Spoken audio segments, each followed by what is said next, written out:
Say here with One Health Direct. I wanted to get on here today and talk a little bit about upper respiratory infections.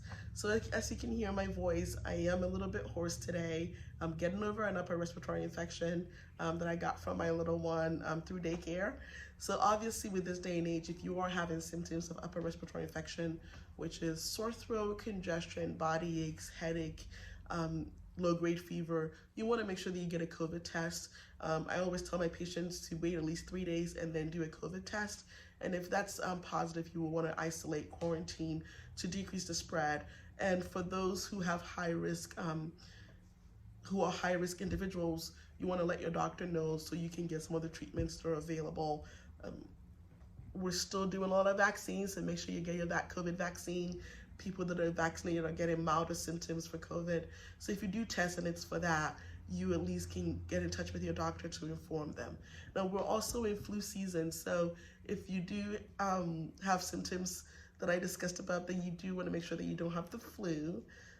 What I am seeing a lot of in the clinic in the past few weeks has been a lot of COVID negative, flu negative, cold symptoms.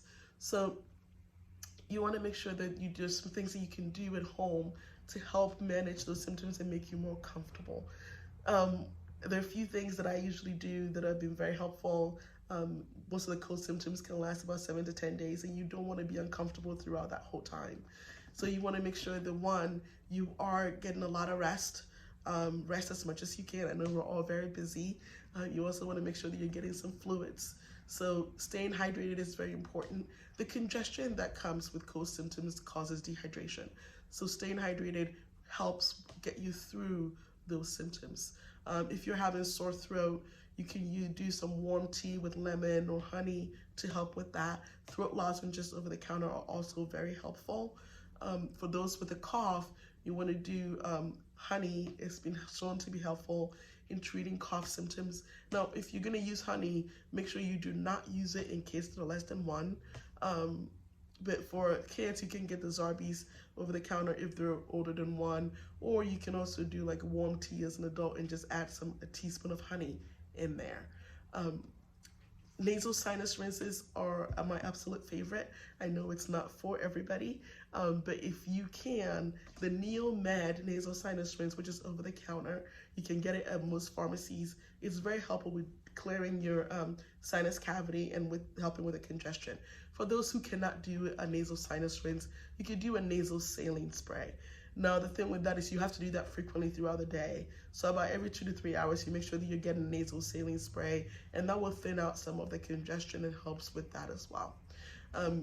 Of course, for the body aches, the headache, the low-grade fever, you can do things like Tylenol or ibuprofen. You want to usually use ibuprofen in cases that are older than 6 months, and then you can do Tylenol in adults and children. Most of these symptoms, like I said, can last about 7 to 10 days. There has been a few things in research that have been shown to shorten the illness. Of course, the research is a little bit mixed. So one of the ones is zinc. This research that it can shorten your cold illness for about a day or two. And for those who are very stressed, vitamin C has also been shown to be helpful.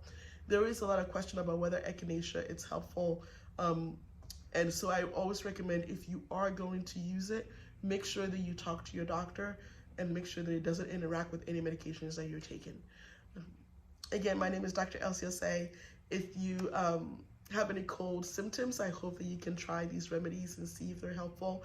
Obviously, if your symptoms are not improving, or if you're worsening with sore throat, chest pain, high fevers, please make sure you get in touch with your doctor. My patients can always send me a quick text message and we can go ahead and get you an evaluation.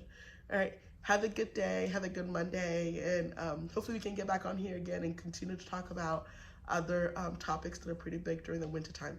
All right, bye-bye.